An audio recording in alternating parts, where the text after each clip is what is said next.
Evet dostlar, yine fantastik bir mekan bulduk. Gizemin peşindeyiz.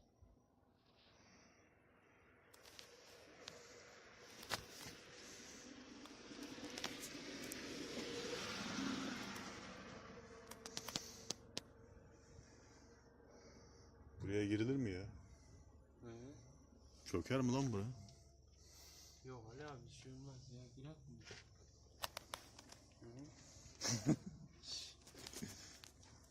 Işık Sonu yak. var mı? Işık yaksana. Ses.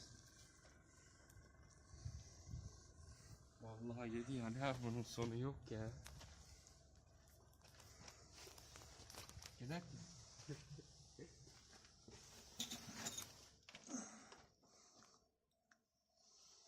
Allah. Ali abi gider mi? Ya ayı çıkarsa karşımıza? Yok abi. Sonu var mı Ali abi? Bak içeriden ses geliyor. Ya su var. Ya da... Yok oda var bak. Şurada oda var. Tövbe ya. Esrarengiz yerlerden biri. Türkiye'nin, memleketimizin Kapadokya'sı işte. Pause yapıyor. Mağaranın içindeyiz yalnız. Şurada bir ışık görünüyor.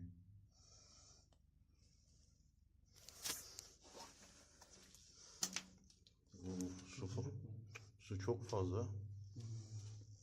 Yani şurada Dışarıdan 5-6 tane taş getirsek geçemez mi? su çok fazla olduğu için geçemiyoruz.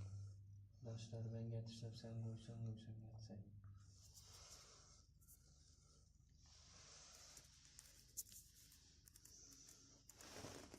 Çok abi su çok.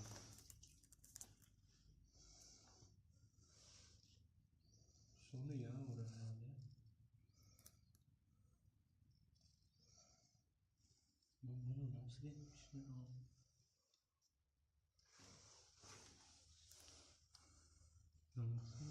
Abi. Yaklaşık 10 metre 10 metre gittik ama 10 metreden sonra gidemeyiz.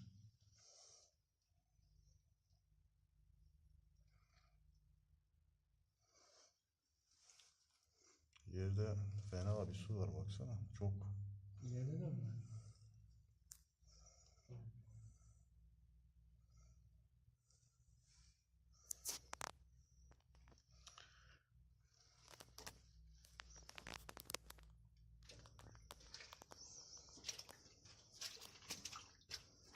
Kenarlara basarak git.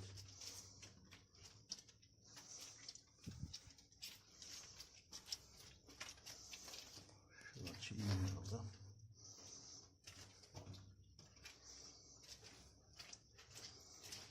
Buraya kadar gelmiştir ama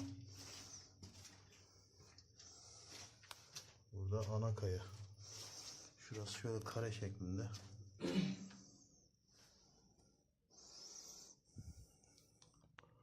Buradan ileriye gidememiştir. Niye abi? Hatta mermerimsi. Bak şuraya ışık tut. Görüyor musun?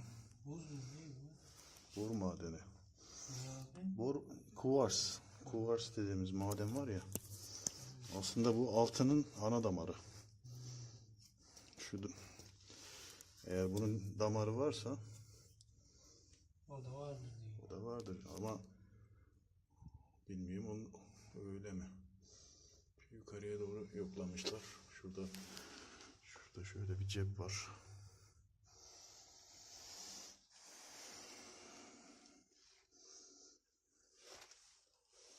Yani şurada şöyle kare şeklinde. Ya mermer burası. Şu ayağımdan dokunduğu bir yer.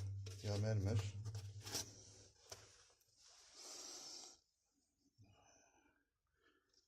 Çok eski ama. Çok aşırı eski. Yani 20 metre geldik mi? Geldim abi. Fazla mı? Bakayım. Bir dakika. Fazla fazla. Çıkış orada yani 20 metre dümdüz geldik buraya. Vay. Çok ilginç ya. Evet arkadaşlar. Yine keşiflerimize devam ediyoruz. Burada böyle bir tünel. Ne için? Yolun kenarında bir de. Hani böyle fena bir kayada. 20 metre gidiyor bu tünel. Yani tünelin sonuna kadar ulaştık. Tünelin sonunda kuvars madeni veyahut da bor madeni gibi. Maden zannettiğim. Şöyle bakın.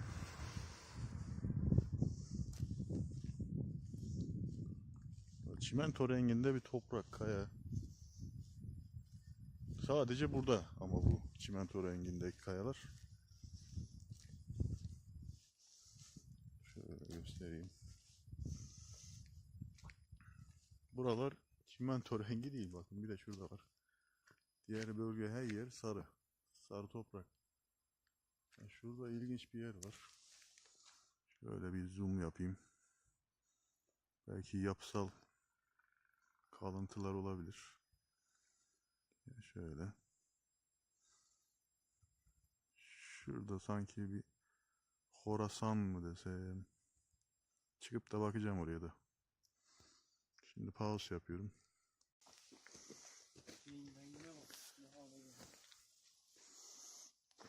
Böyle fantastik bir yerden çıkacağız. Fantastik diyeyim.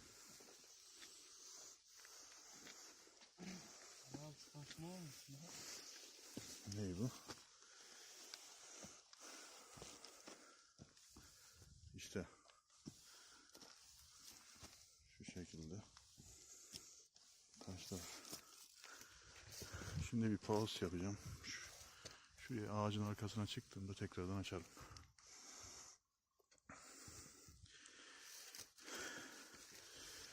Yani dikenin de hiç şakası yok. Mahveder adam. Az önceki tünelin şu anda Tam üstündeyiz. neredeyse üstünde sayılırız da şurada. Bakın şöyle çekiyorum da. Oraya yaklaşma şey. Şurada bir şey var mı? Yok, oraya yaklaşma. Benim hedefim şu. Şu uca varacağım. Bakın şöyle bir pınar var. Göstereyim. Çok güzel. Dağlardan gelen güzel pınar. Şimdi bir pause daha yapacağım. Şu kısma çıktığımda tekrar açarım. Bakın pınarın üst tarafına doğru çıktım. Şöyle göstereyim. Kanal yapmışlar. Ya bu bilinçli yapılan bir şey. Birinci yatak şurası. Şurası da ikinci yatak. Yani şu kısım. Ya bunu ne için yapıyorlarmış zamanında? Altın yukarıdan dağlardan çok aşırı yağışlar geldiği zaman şu şekilde altın birikintileri bunların dibinde oluyor, yani şu bölgede. Şu siyah gibi kumun içinde dedektörle veyahut da elekle süzerseniz altın çıkacaktır. Neyse, devam edelim. Fantastik bir yer burası. Şurada pause yapayım da tekrardan açarım. Zeytinler böyle değil. Şimdi o tünelin olduğu uzantı diyeyim. Tünelin tam üstündeyiz. Şöyle aşağı doğru. Burada bir yeni, daha çok eski değil. Çok farklı bir şey gördüm. Bak şimdi. Gel.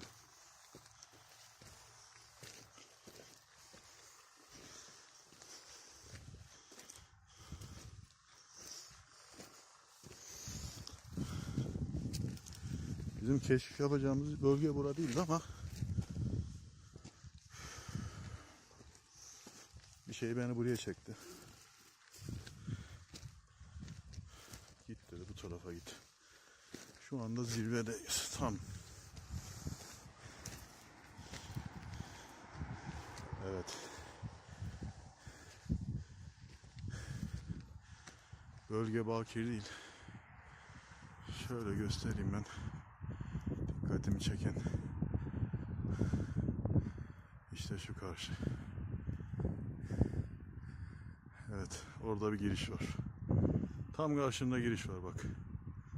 Görüyor musun? Kaya mezarı. Burada kaya mezarı var.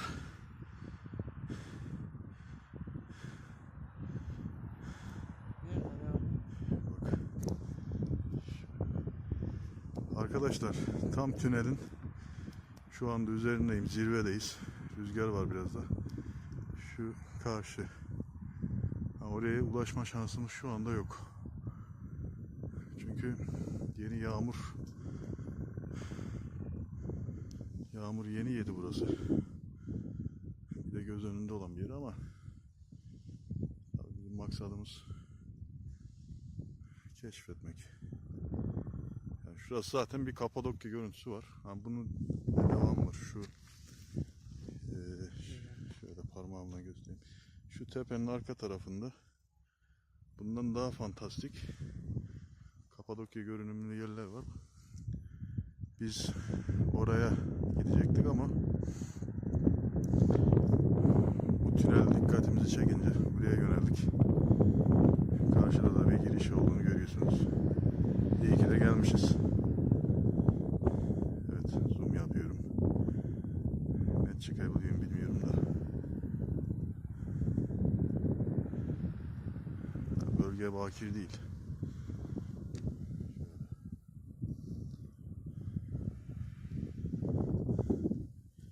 Her daim gizemin peşindeyiz. Devletimiz izin verse de keşke biz de nasibimizi bulsak. Ama devlet yasakladığı için büyük bir yükün altına girip özel izin alamıyoruz. Özel izin için yani çok para gerekiyor. Parası olan adam da bu işi yapmaz. Buranın bir ismi daha var. Bakın güneşten tam parlıyor. Buranın diğer ismi Sarıkaya. Yani deşifre olacaksa olsun. Çok önemli değil. Burası Sarıkaya. Sarıkaya dediğimiz güneş bu vakitte vurduğu zaman altın gibi parladığı için buraya Sarıkaya derlermiş.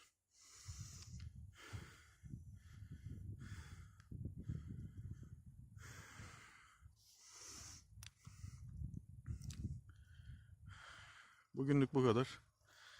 Diğer videolarda görüşmek üzere. Like atmayı ve abone olmayı unutmayın. Oraya da daha sonra gideriz belki. Şimdilik bu kadar. İyi günler.